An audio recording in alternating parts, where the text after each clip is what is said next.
Kalau spotnya seperti itu, umpan dasar juga tidak bisa dipakai Mas Bro. Jadi kita hanya mengandalkan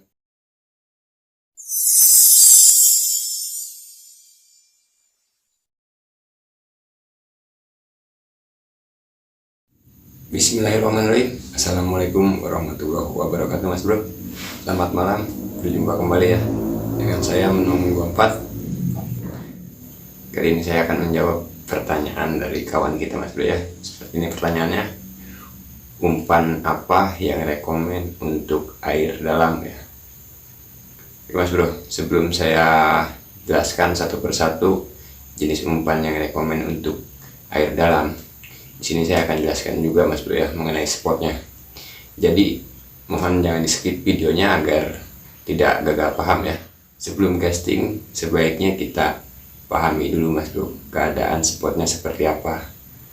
Kalau kita sudah tahu keadaan spotnya seperti apa atau kondisi spotnya seperti apa, nah disitu kita lebih mudah lagi untuk menentukan umpan apa yang kita pakai atau lure jenis apa yang kita pergunakan untuk casting. Kan di setiap spot juga pasti kan struktur spotnya itu pasti beda-beda Mas Bro. Ada yang bersih, terus ada juga yang banyak rumput atau banyak kayu gitu kan. Jadi alangkah baiknya kita pahami dulu struktur spotnya seperti apa atau keadaan spotnya seperti apa agar kita lebih mudah untuk menentukan umpan apa yang kita pakai. Nah, untuk jenis umpannya yang rekomen itu menurut saya ya, ini menurut saya untuk jenis umpan yang wajib dimiliki atau wajib dipakai di spot-spot yang airnya dalam seperti danau gitu, itu yang wajib kita miliki itu yaitu jamprok, terus yang kedua itu geol atau dancing prop, yang ketiga itu slater, yang keempat itu jawes.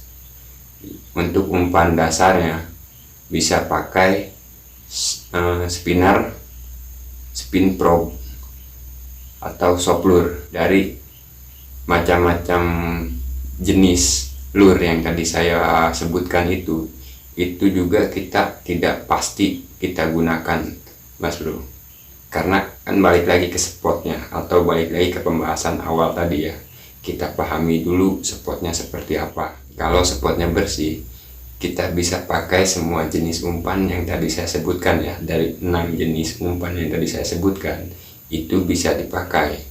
Tapi kalau spotnya banyak rumput atau banyak kayu gitu kan, nah kita harus pilih atau harus menyesuaikan spotnya dulu seperti apa. Misal kalau spotnya banyak kayu atau rumput kita, nah otomatis kan kita nggak bisa pakai jawes, nggak bisa pakai slater, nggak bisa juga pakai jamprok. Yang kita andalkan cuma geol atau dancing prop ya. Dan umpan dasar juga kalau spotnya seperti itu, umpan dasar juga tidak bisa dipakai Mas Bro. Jadi kita hanya mengandalkan geol, dan kalau kita bawa soprok kita juga bisa menggunakan soprok Mas Bro. Kalau spotnya bersih, tidak ada ranting atau kayu, terus rumput atau tanaman air dan sebagainya, itu dari 6 jenis umpan yang tadi saya sebutkan itu bisa kita pakai Mas Bro. Nah, kalau spotnya banyak teratai gimana Bang? Nah, kalau spotnya banyak teratai itu juga sama Mas Bro, kita cuma bisa mengandalkan 1 atau 2 jenis umpan, yaitu geol, yang kedua itu soprok. Kenapa cuma geol sama soprok aja Bang di spot yang ada rumput atau ada teratainya? Kenapa nggak bisa yang lain?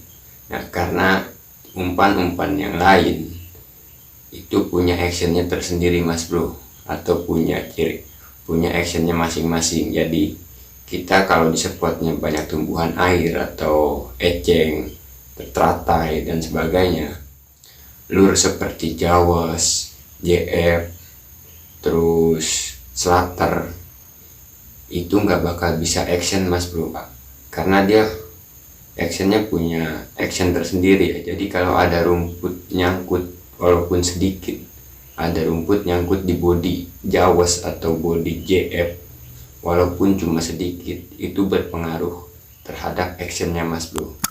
Jadi JF sama jawes itu nggak bakal action kalau ada rumput sedikit. Dan juga kalau slater juga sama mas bro, dia kalau ada rumput dia nggak bakal action, apalagi ada rumput yang nyangkut di propellernya ya, di propellernya atau di kipasnya, itu kan pusat actionnya di situ kalau slater. Jadi kipas nggak bakal muter mas bro, atau propellernya itu nggak bakal muter. Nah yang ada slater nggak bakal action. Nah makanya di setiap video-video saya pembahasan umpan itu saya pasti selalu bilang jangan hanya mengandalkan satu jenis umpan. Alangkah baiknya kita kalau casting itu bawa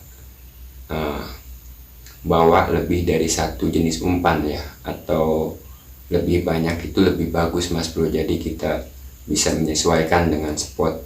Dan satu lagi mas bro, tidak ada umpan itu killer mas bro, nggak ada namanya umpan killer, itu nggak ada warna killer, itu nggak ada mas bro. Kenapa saya bilang seperti itu? Beda spot, beda umpan. Jadi killer itu, masalah umpan killer itu cuma mitos mas bro. Yang bikin killer itu kitanya sendiri. Kadang ada orang yang bilang umpan ini killer nih, umpan ini killer nih. Itu enggak mas bro, kita itu tergantung dari spot dan kitanya juga mas bro. Mas bro biasa mancing pakai soprok terus mancing kan, sering dapat pakai soprok, tapi sekalinya coba pakai jawes atau pakai umpan lain, baru satu kali lempar, dua kali lempar, tiga kali lempar nggak ada sambaran, pasti balik lagi ke soprok. Karena apa? Di pikiran kita, umpan ini nggak killer, yang killer ini soprok. Padahal di spot itu spotnya spot yang harus pakai umpan-umpan dalam. Jadi nggak ada namanya umpan killer tuh nggak ada mas bro. Itu tergantung dari kitanya juga. Kadang kita berpikiran umpan killer dan umpan gak killer itu karena keyakinan kita aja mas bro, karena pemikiran kita aja, karena keseringan kita pakai umpan ini atau pakai umpan itu. Karena kan sering ada juga bilang umpan andalan. Nah jadi dia hanya mengandalkan satu jenis umpan itu aja. Ingat, setiap casting jangan hanya mengandalkan satu jenis umpan. Kita wajib membawa banyak umpan ya, agar kita bisa menyesuaikan dengan spot atau kondisi spot yang ada mas bro. Karena kalau kita punya banyak umpan, kita tahu karakter spotnya atau keadaan spotnya apa, kayak gimana, dan seperti apa keadaan spotnya, kita lebih mudah untuk memilih umpan yang kita gunakan mas bro. Oke, sampai di situ aja mas bro penjelasan dari saya ya. Semoga bermanfaat, semoga menambah pengetahuan khususnya untuk para pemula. Salam strike dari Bogor.